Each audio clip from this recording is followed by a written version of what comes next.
Ambassador Oran had served the collective for 300 years. He had witnessed the rise and fall of empires.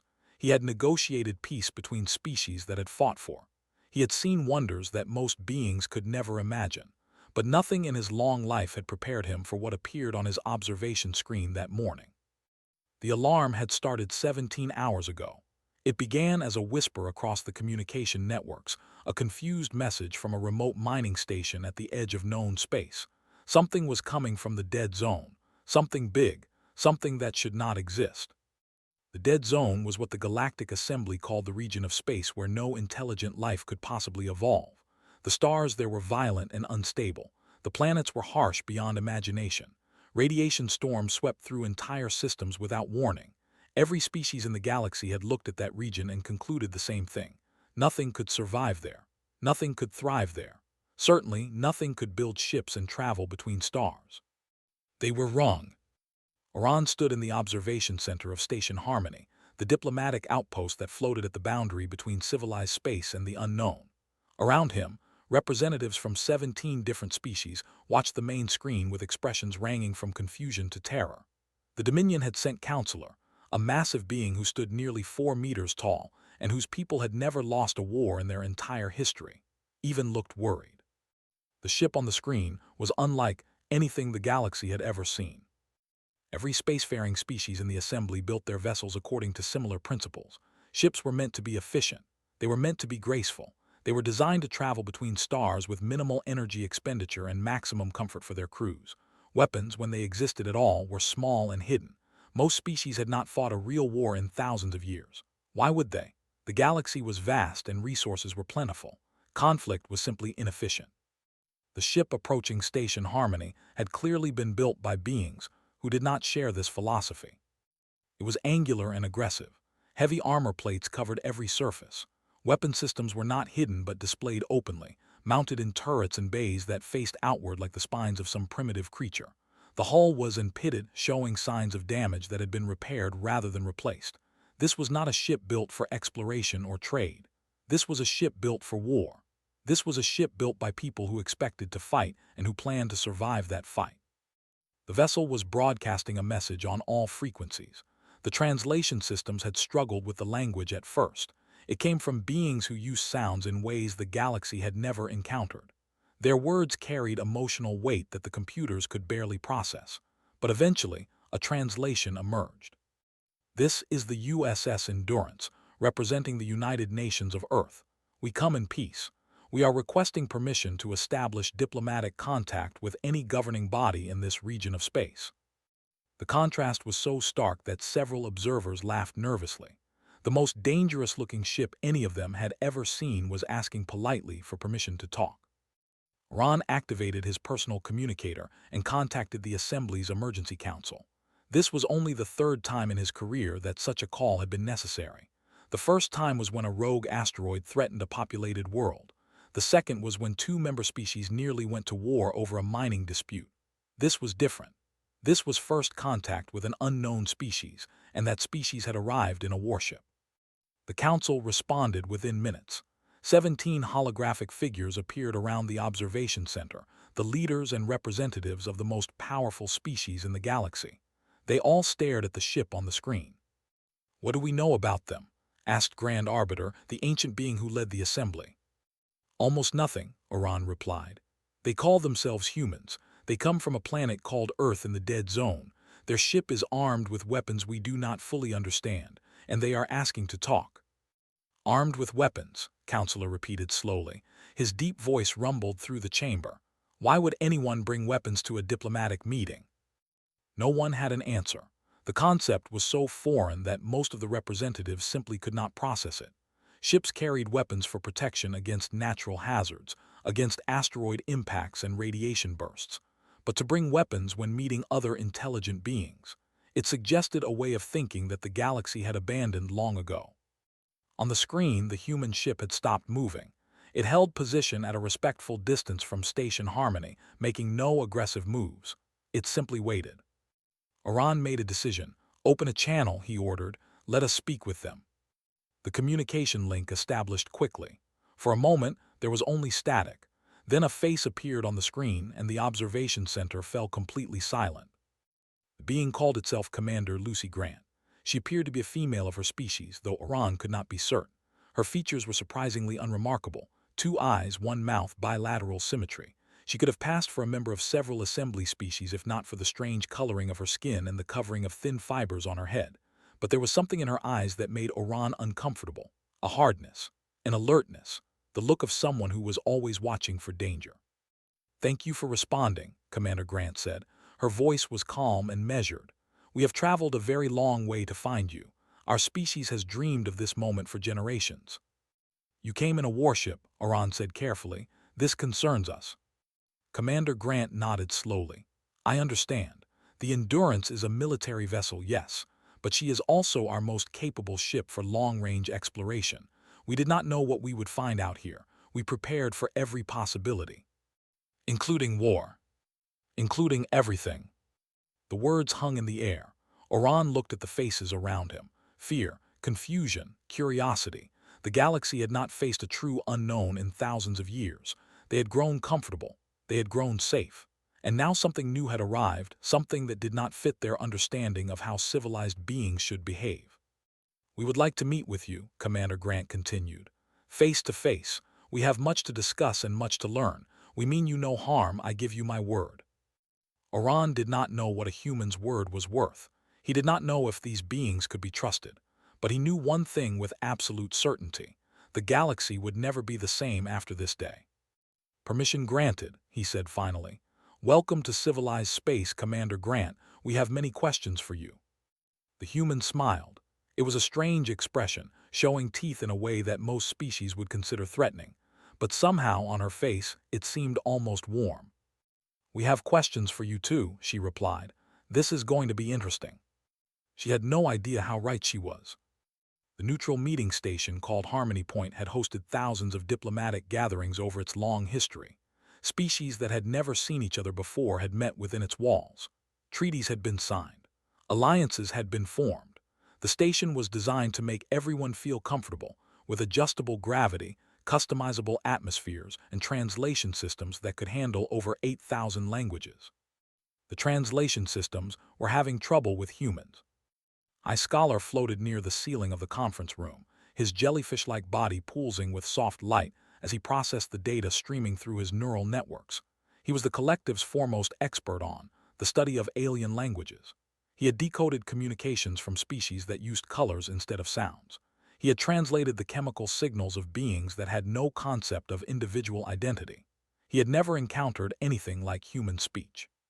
"The problem is not the words themselves," explained to the assembled diplomats. "The words are simple enough. The grammar follows logical patterns. The difficulty is everything underneath the words. Humans do not simply communicate information. They communicate emotion, context, history, and intention all at once. Every sentence carries layers of meaning that our systems were never designed to detect." Commander Lucy Grant sat at the center of the human delegation. Beside her was Lieutenant Danny, her communications officer, and Ensign Maria Santos, a young woman who had volunteered for the mission despite having no diplomatic training. Grant had chosen her specifically because she was good at talking to people. Real talking, not the formal exchanges that diplomats preferred. "We will try to speak more clearly," Grant offered.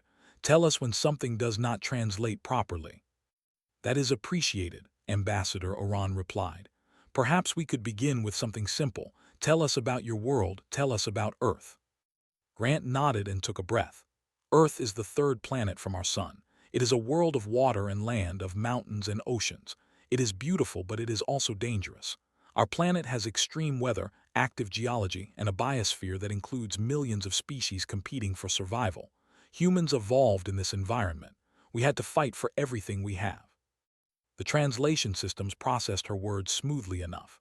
But then Maria Santos leaned over to whisper something to Lieutenant, and the entire room tensed. "She said she is dying of boredom," the translation system announced. "She wishes for death."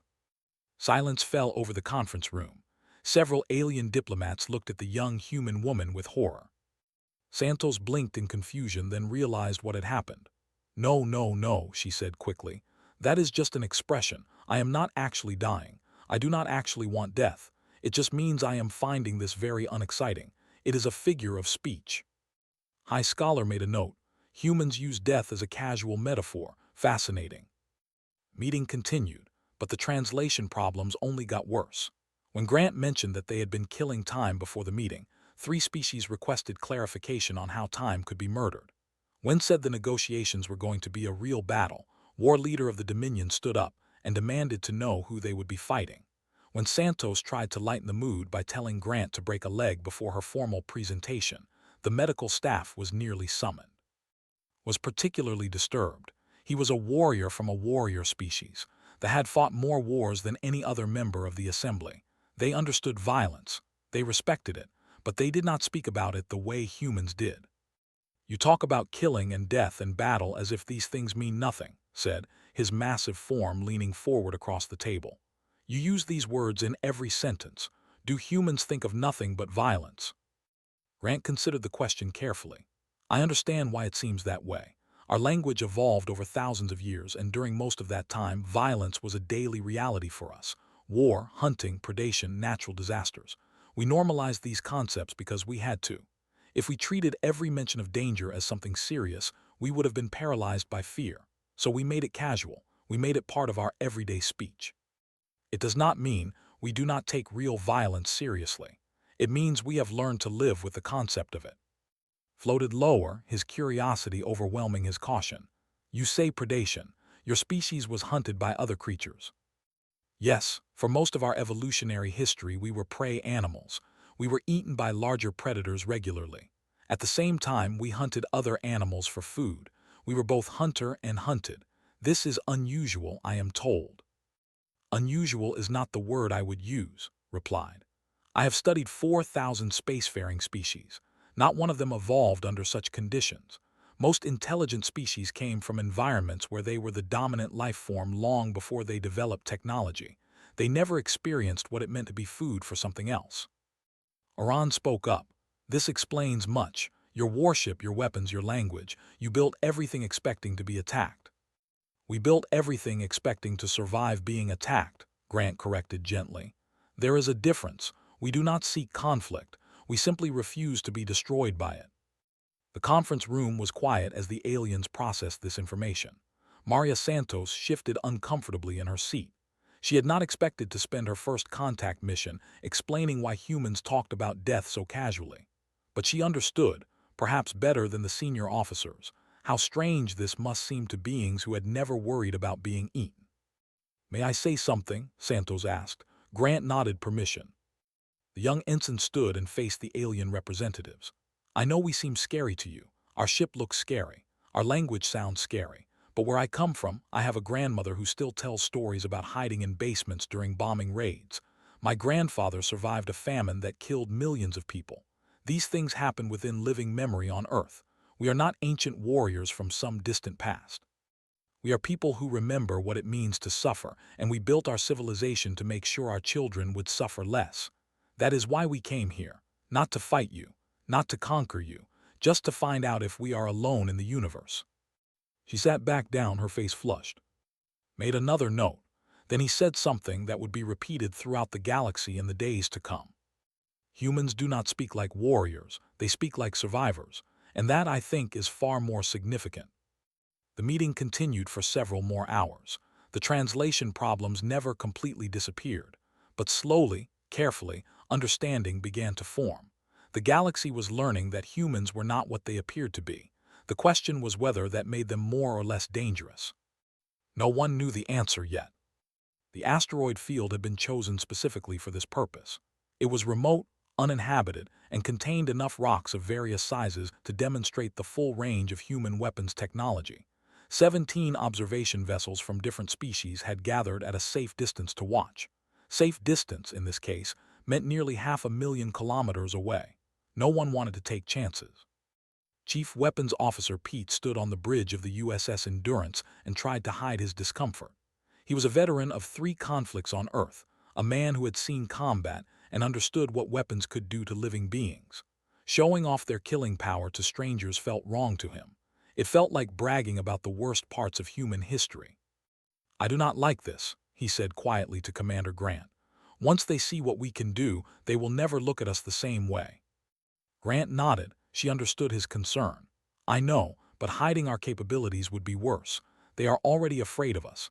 If they think we are hiding something, that fear will turn to suspicion. Suspicion leads to bad decisions. I would rather they know exactly what we are capable of and see that we choose not to use it." Accepted the logic, even if he did not like it. He turned to his console and began preparing the demonstration sequence. On the observation platform of the flagship, Observer watched with her compound eyes, recording everything. She was a military analyst, one of the best in the collective. Her job was to assess threats and calculate outcomes. She had analyzed hundreds of potential conflict scenarios over her career. She had never been truly afraid before today. The first test began. The Endurance targeted a medium-sized asteroid, roughly 200 meters across. Activated the ship's kinetic weapons, which were essentially metal projectiles accelerated to incredible speeds by electromagnetic rails. The shots were invisible to the naked eye. They moved too fast to track. The asteroid exploded. It did not crack or break apart slowly. It simply ceased to exist as a solid object, transformed in an instant into an expanding cloud of dust and debris. The observation vessels recorded the energy released and performed calculations. Felt her secondary hearts begin to beat faster. The projectiles were moving at approximately 5% of light speed, she reported to her colleagues. The kinetic energy released was equivalent to several hundred nuclear detonations by our standard measurements. The second test targeted multiple asteroids simultaneously. The Endurance launched missiles, 8 of them in rapid succession. But these were not ordinary missiles. They actively tracked their targets, adjusting course as the asteroids tumbled through space. They avoided debris from the first demonstration. They communicated with each other to optimize their approach angles. 8 explosions lit up the asteroid field within seconds of each other. 8 targets destroyed with perfect precision. War Leader watched from his own vessel with growing unease. The Dominion had the most powerful military in the Galactic Assembly. They had warships that could devastate planets. They had weapons that could crack moons. But their technology relied on raw power and overwhelming force. What the humans were showing was something different. This was refined. This was efficient. This was the product of a species that had perfected the art of destruction over countless generations of practice. The third test was the most disturbing of all. Commander Grant announced that they would demonstrate the Endurance's defensive systems. She invited the observation fleet to fire upon her ship with their own weapons. Any weapons, all at once if they preferred. There was hesitation. No one wanted to be the first to attack a peaceful vessel, even in a controlled demonstration. Finally, ordered his ship to fire a single plasma burst, the standard weapon of warships.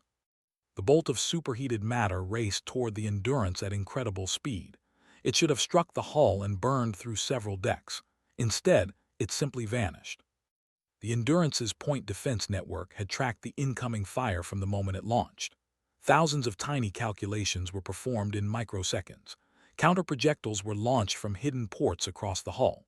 The plasma burst was intercepted and dispersed by a wall of kinetic impacts before it came within 100 meters of the ship.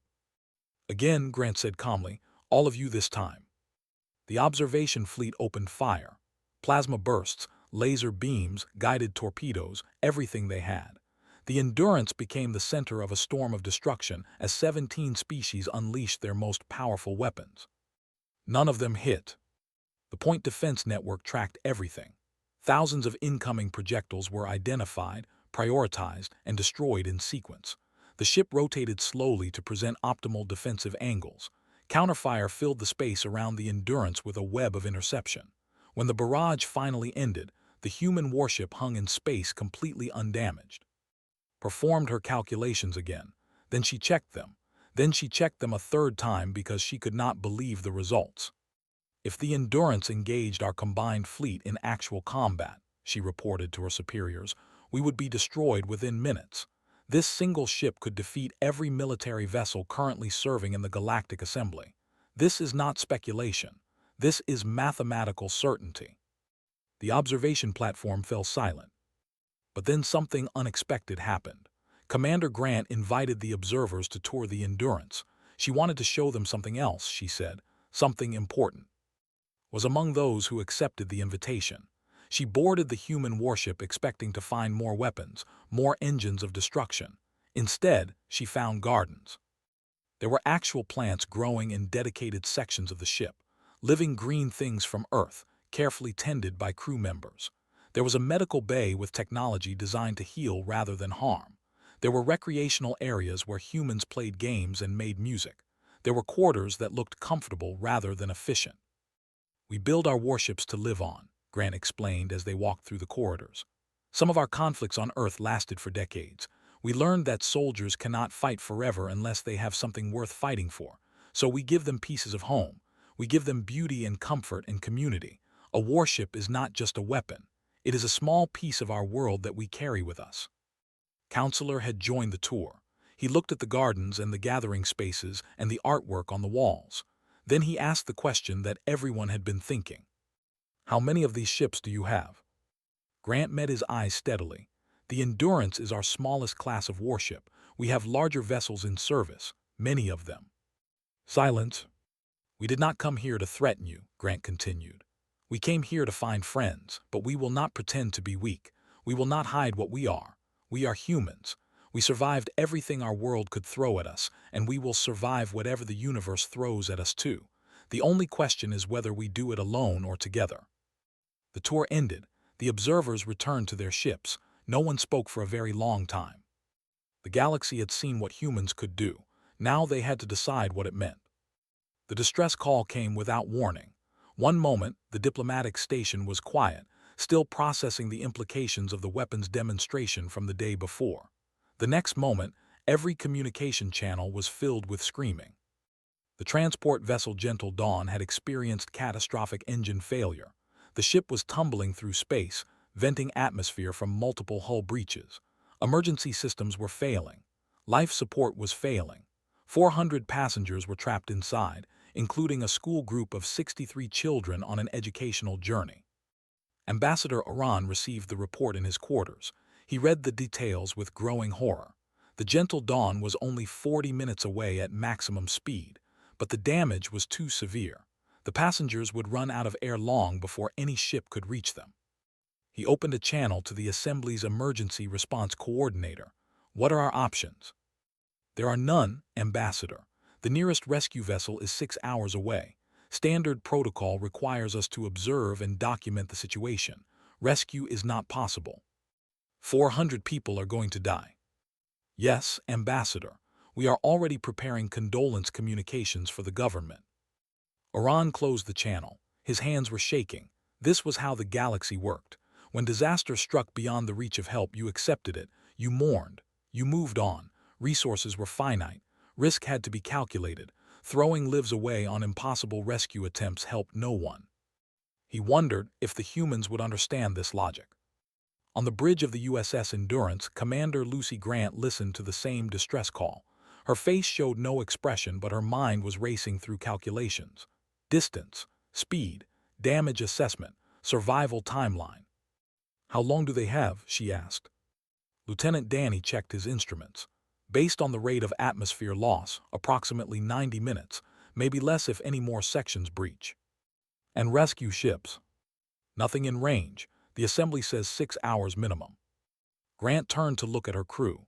They were watching her, waiting. She could see the question in their eyes. It was the same question that had driven humans for thousands of years. The question that separated them from every other species in the galaxy. "Can we help?" "Set course for the Gentle Dawn," Grant ordered. "Maximum speed." Chief Weapons Officer Pete stood up from his station. "Commander, the Endurance is not a rescue ship. We do not have the equipment. We do not have the training. We could make things worse." "Then we will improvise. Plot the course, mister." The Endurance changed direction and accelerated hard. On the diplomatic station, alarms began sounding as sensors detected the sudden movement of the human warship. Ambassador Ron rushed to the observation center, just in time to see the Endurance racing away at speeds that should have been impossible for a ship of its size. "What are they doing?" someone asked. High Scholar checked the trajectory. "They are heading for the Gentle Dawn. They are attempting a rescue." "That is suicide. They cannot possibly reach the ship in time, and even if they do, what can a warship do?" No one had an answer. They could only watch. The Endurance arrived at the Gentle Dawn in 37 minutes. The transport was in worse condition than the initial reports suggested. The ship was spinning wildly, making approach dangerous. Debris floated everywhere. Through the breaches in the hull, emergency lights flickered like dying stars. Grant assessed the situation in seconds. "Can you use the kinetic weapons to slow that spin?" Stared at her. "You want me to shoot the ship we are trying to save?" "Low power, precise impacts. Think of it as very aggressive attitude adjustment." It was insane. It was completely insane. But was a human, and humans had been doing insane things to save each other since the beginning of their history. He turned to his console and began calculating firing solutions. The Endurance opened fire on the Gentle Dawn. Tiny kinetic rounds struck the tumbling ship at carefully calculated angles, each impact stealing a fraction of its rotational energy. It took 12 shots. The spin slowed. The ship stabilized. "Get me close, as close as you can without scraping paint." The warship moved in, maneuvering with a delicacy that seemed impossible for something so large and heavily armed. When they were within meters of the vessel, Grant gave her next order. "Away teams prepare to board. Cutting teams to hull breach sites. Medical staff to the main airlock. Move." Dr. Vance led the medical response. She had never performed emergency surgery in zero gravity while wearing a spacesuit. She had never treated patients before. Their biology was only partially compatible with human medicine. None of that mattered. There were people dying and she was a doctor. The cutting teams used their tools to slice through the damaged hull sections and create new entry points. Emergency pressure seals were deployed, portable systems that could create temporary atmosphere pockets in compromised areas. It was improvised, desperate, and completely against every protocol in the Naval Handbook. It worked. Led one of the boarding teams personally. He found a section of the ship where a group of children had been sealed behind an emergency bulkhead, protected by their teachers but slowly running out of air. The children were terrified. They had never seen a human before. To them, probably looked like a monster from their nightmares. He took off his helmet. The atmosphere in that section was toxic to humans. The breathed a gas mixture that would cause severe damage to human lungs with extended exposure. Did not care. He needed the children to see his face. He needed them to see that he was not a monster. "It is okay," he said, fighting to keep his voice steady as the air burned in his chest. "We are here to help. Everything is going to be okay." He carried the children out one by one. Each trip through the damaged corridors cost him. Each breath of atmosphere did a little more damage to his lungs. He made 11 trips, 11 children saved by a man who was slowly poisoning himself to do it. By the time the last passenger was evacuated to the Endurance, 93 minutes had passed since the distress call began. All 400 passengers of the Gentle Dawn were alive. 17 human crew members were in the medical bay being treated for injuries, radiation exposure, and atmospheric poisoning. 3 of them were in critical condition. Was one of the critical cases. He was unconscious when they brought him in, his lungs filled with fluid from the toxic exposure. Dr. Vance worked on him for 2 hours before he stabilized. On the diplomatic station, Ambassador Oran watched the footage of the rescue in complete silence. He saw the impossible precision of the weapon's fire. He saw the desperate improvisation of the boarding teams. He saw Lieutenant remove his helmet in a toxic atmosphere to comfort frightened children. When the footage ended, he sat alone in the dark for a long time. Finally, he activated his personal log and spoke a single question into the recorder. It was a question that would haunt him for the rest of his life. Why did they do that? They gained nothing. They risked everything. The logical choice was to accept the loss and preserve their own people. Why did they not make the logical choice? He had no answer, but he was beginning to understand that logic might not be the most important thing in the universe.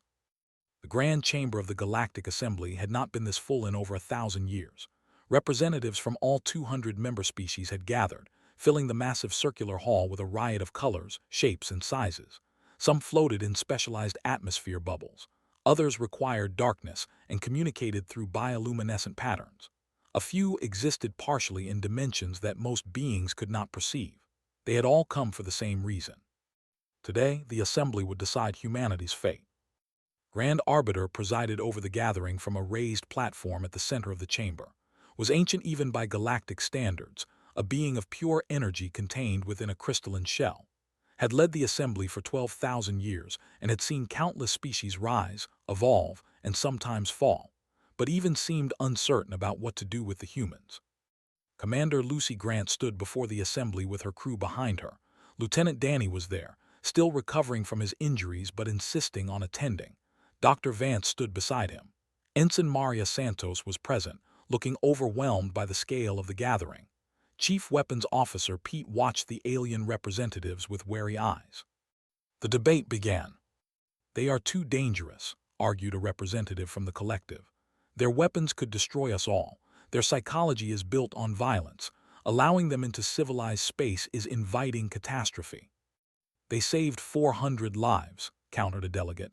"They risked their own people to rescue strangers. Does that sound like the behavior of monsters?" "It sounds like the behavior of beings who act without thinking. Impulsive, unpredictable. We cannot trust species that make decisions based on emotion rather than logic." The arguments went back and forth. Some called for the humans to be driven back to their dead zone and contained there permanently. Others suggested limited contact under heavy restrictions. A few advocated for cautious engagement, carefully monitored and controlled. Then War Leader stood to speak. The chamber fell silent. The Dominion's position carried enormous weight. They were the most militarily powerful species in the assembly. If they called for action against humanity, others would follow. Looked at the humans for a long moment before speaking. "I have fought in 7 wars," he said, his deep voice rumbling through the chamber. "I have commanded fleets that burned worlds. I know violence better than any being in this room, and I tell you now that these humans frighten me." Murmurs spread through the assembly. This was not what anyone expected. "They frighten me," continued, "because they are everything we pretend we are not. We tell ourselves that we have evolved beyond war. We tell ourselves that conflict is a primitive impulse we have, but the truth is that we simply forgot how to fight. We grew comfortable in our peace because no one challenged us. The humans never had that luxury.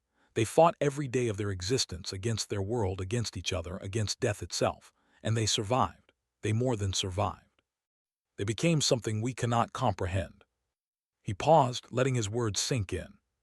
"But here is what I learned from watching them. When they found the gentle dawn, they could have done nothing. It was the logical choice, the safe choice, our choice. Instead, they threw themselves into danger for beings they had never met. They bled for strangers. They nearly died for children who were not their own." Turned to face the assembly directly. "That is not the behavior of mindless warriors. That is the behavior of protectors, and I would rather have protectors as allies than as enemies." The chamber erupted in discussion. High Scholar requested permission to present scientific findings. Granted it.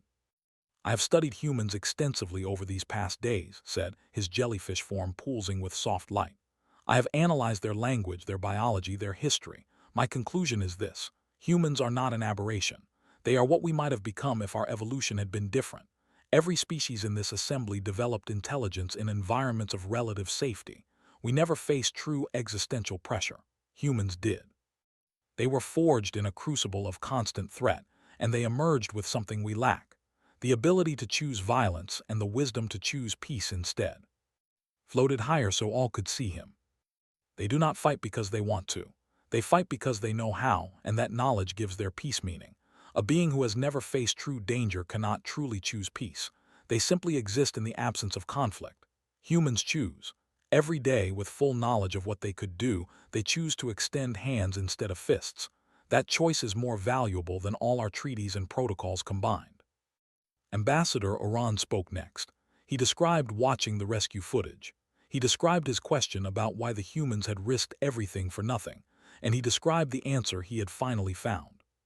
"They did not gain nothing," he said quietly. "They gained the knowledge that they had done the right thing. For humans, that is enough. It has to be enough because their entire civilization is built on the idea that protecting others matters more than protecting yourself." The debate continued for hours. Arguments were made and countered. Fears were expressed and addressed. But slowly, gradually, the mood in the chamber shifted. Finally, Grand Arbiter called for the vote. The question was simple: would humanity be welcomed into the Galactic Assembly as a probationary member, or would they be rejected and contained? The votes came in from all 200 species. 197 voted in favor, 3 voted against. Turned to Commander Grant. The ancient being's crystalline shell glowed with warm light. You have left us speechless, Commander. Not with your weapons, although they are formidable, not with your technology, although it is impressive. You have left us speechless with your hearts. We did not know that such things were possible. We did not know that beings could be so dangerous and so compassionate at the same time. You have reminded us of something we forgot long ago, that courage and kindness are not opposites. They are partners. Grant felt tears forming in her eyes. She blinked them back. This was not the time for emotion, but perhaps she thought this was exactly the time for emotion. Perhaps that was the whole point. "Thank you," she said simply. "We will try to be worthy of your trust." The ceremony concluded. The human delegation departed the grand chamber to find a crowd waiting outside. Thousands of beings from dozens of species had gathered to see them. Some looked afraid, some looked curious, but many, perhaps most, looked hopeful. A young child broke free from the crowd and ran toward. It was one of the children he had rescued from the gentle dawn. The child threw their arms around his legs in what was clearly a hug, knelt down carefully, still weak from his recovery, and hugged the child back. Cameras recorded the moment. Within hours, the image had spread across the galaxy, a human warrior kneeling gently to embrace an alien child. It became the symbol of what first contact really meant. Not fear, not conquest, just two beings choosing to care about each other. As the Endurance prepared to depart, a transmission arrived from High Scholar. "The galaxy forgot what it means to fight for something," the message said. "Perhaps you will remind us." Commander Grant read the message and smiled. She looked at her crew, at the battered warship that had carried them so far, at the stars waiting beyond the viewport. "That is what humans do," she said quietly. The Endurance engaged its engines and began the long journey home. But this time, a dozen ships from different species followed in escort formation. The humans were no longer alone. They never would be again.